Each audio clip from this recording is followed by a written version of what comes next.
some people turn everything they touch into gold while it feels like you are stuck on a hamster wheel of effort that's taking you nowhere. So the good news is that you don't just fundamentally suck. Those people have just mastered a few key strategies that you can learn too. And in this video, I'm going to tell you what they are and exactly how to use them. I'm going to break down a couple of things. First, the secret strategies successful people are using to get what they want. Second, why these strategies work and how they guarantee the desired result every time. And 3, actionable ways to implement those strategies while reducing stress and cognitive overload. The TLDR version is this: people who get what they want out of life are good decision makers. But it's not necessarily as simple as that. There are 3 key things that people are doing behind the scenes that result in way more good decisions than bad ones. So the first thing a good decision maker has mastered is the art of knowing when to make a decision. So let me explain that. Knowing when to make a decision is not the same thing as being passive or letting a decision be made for you. And you can let a decision be made for you either by some other person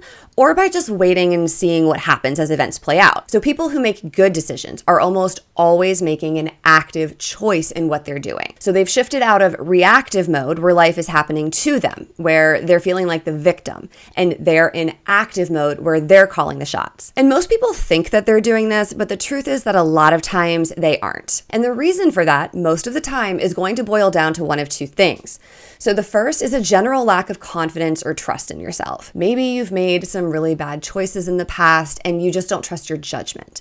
But at some point, you've got to put in the work to rebuild that trust. Because the danger in not trusting yourself is that it means you'll trust other people more. And you'll always be looking externally for feedback on what decision you should make. And honestly, it doesn't matter how much someone loves or cares about you. No one, and I mean no one, knows what's best for you better than you do.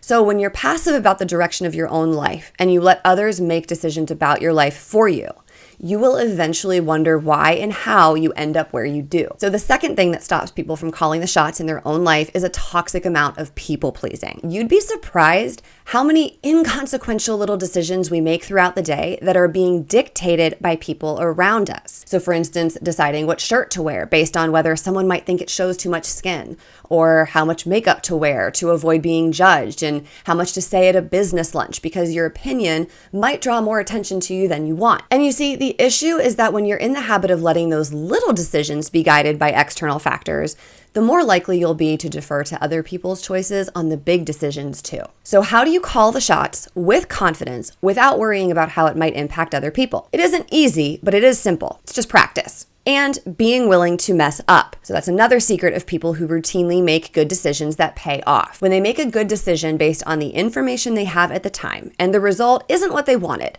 it doesn't mean they'll never make a strong choice again. They're just going to look at the data, examine what happened, see what they missed or what they weren't paying attention to. And the next time they make a decision, you better believe they're going to take those things into account. And this is something to learn to apply to really anything that you're doing in life. You've got to execute a decision, analyze the results, and then execute again. So that's a lot about active decision making, but there's another aspect to this that's just as important, and that is knowing when not to make a decision. Now, as I said, this isn't the same thing as choosing to be passive about something. It's understanding and recognizing something called decision fatigue. So decision fatigue is the idea that repeated acts of decision making contribute to depleted quantities of available mental energy, which then affects subsequent decisions. So this was illustrated really well in this shocking study from back in 2011, where scientists examined how the outcome of parole decision hearings became increasingly less favorable as each session dragged on. So the judges in the study had 3 3-hour blocks of hearings, which were broken up with breaks after the first and second block. And at the start of each block, hearing decisions were pretty favorable about 65% of the time. But by the end of the block, the number of favorable decisions dropped to 0%, only to bounce back up to 65% favorable after a break and starting a fresh block of hearings. So setting aside the massive implications something like that has for our justice system, we can take these findings and apply them more broadly. When you're burnt out, mentally overloaded, distracted, tired, or hungry, this is not the time to make a decision about something. If you've got something big on your plate that you need to deal with, put a pin in it until you're refreshed.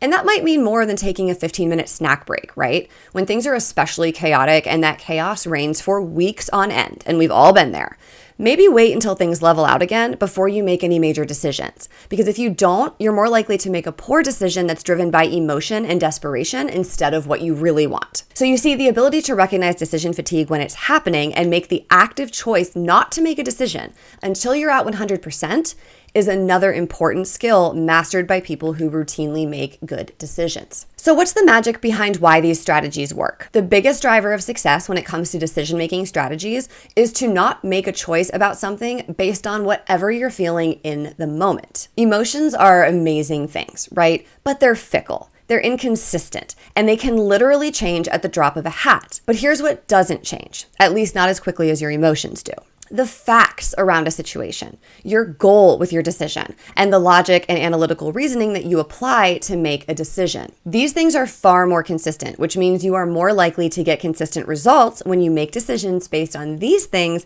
instead of making them based on whatever you're feeling about a given situation. So when you consistently rely on these things to drive your decision making, you're more likely to stay on course and achieve the result that you want. Okay, so what's the action that you can take to start implementing this and reduce the stress and the added cognitive load of constantly needing to make decisions? So the first we've already mentioned is to get really good at identifying decision fatigue. Now the second is to understand when you're wanting to make an emotional decision and reframe it into a logical one, which I'll say more about here in just a second. And the third is to take away your choice as much as possible.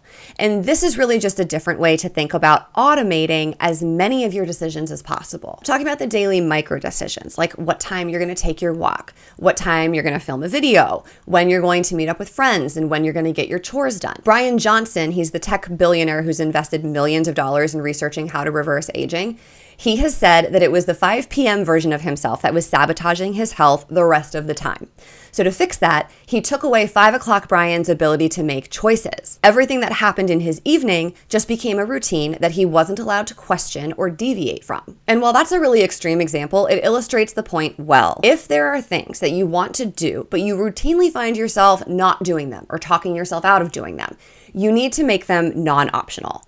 And if you're operating from a strictly thought-driven mentality when you do this, you realize that it's your emotional state that ends up deviating. If you've decided that at the end of each workday, you're going to go for a walk, but you don't because you're feeling tired or angry or put upon whenever you clock out for the day, you might let whatever you're feeling allow you to deviate from your plan. And of course, there are instances where this can make sense, but for the most part, we use how we're feeling as an excuse not to do things that we would do if only we were in a better state of mind. So what's the fail-proof way to make sure you can also decide what your state of mind will be? Well, I've got a detailed breakdown of the cycle that you're already using, even though you don't realize it, and how you can harness that cycle to get what you want. And that's coming up in my next video. So make sure you're subscribed, tap the notification bell, and I will see you soon.